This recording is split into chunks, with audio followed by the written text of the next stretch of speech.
All right, so we're going to talk about combining like terms. Now, this is something that probably sounds like it might be a little complicated, but it's actually really straightforward and probably something you do without even thinking about it.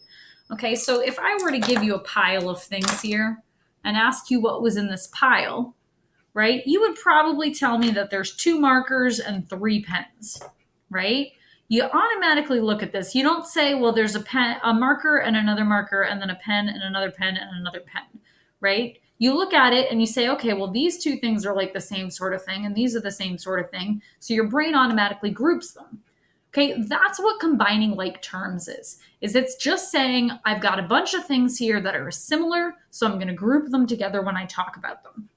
Okay, so when we look at combining like terms, there are a couple of rules, just like how when we looked at this, we grouped the pens separately from the markers because they're different things. Well, we have to determine, how do you call something different? What makes something different versus something else? Okay, and this is how you decide if they're different or not. You can only combine like terms that have the exact same variable, which remember we talked about, that's going to be either a letter or symbol. And they have to have the exact same exponent. Those are those little numbers up in the top above a variable or a number. Okay.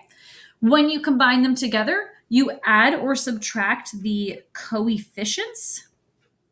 Okay. And if you don't remember that word, those are just the numbers in front of the variables.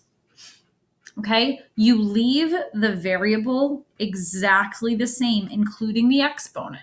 Okay, so you only are going to change the coefficients in front of the numbers, or in front of the variables, excuse me.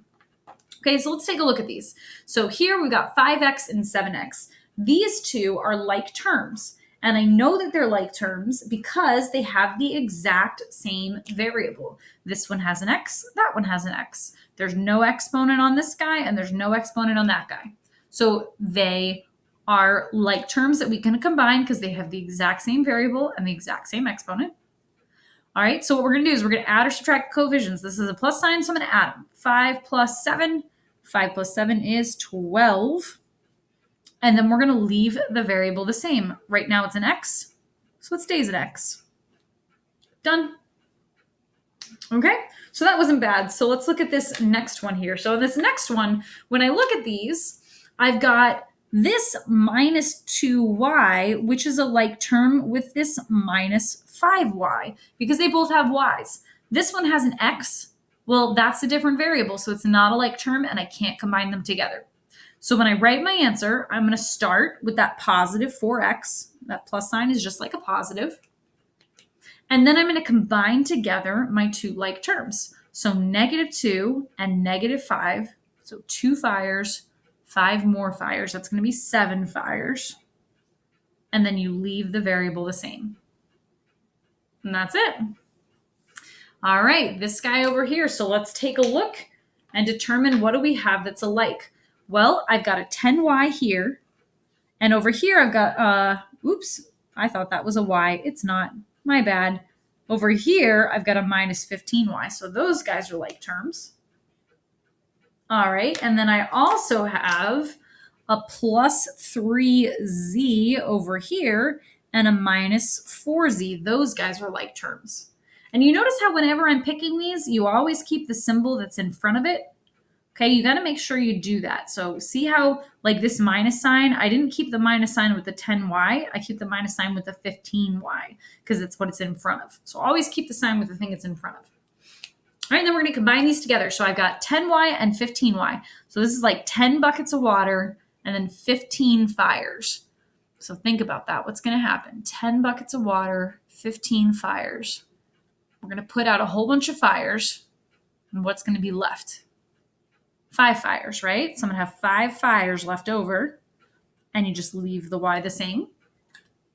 And then over here, 3z and -4z, so that's 3 buckets of water and 4 fires. So we put some fires out. I'm going to have 1 fire left, and we keep the z the same. You could also just write this as 5y minus z. You don't have to include the 1, but you can. All right, and then this last one over here. So our last one, I've got, let's see, I've got a 2m right here. And then over here, I've got a plus 3m, right? Those are like terms. And then with the x's, I have, let's see, here's a negative 5x and here's a negative 2x.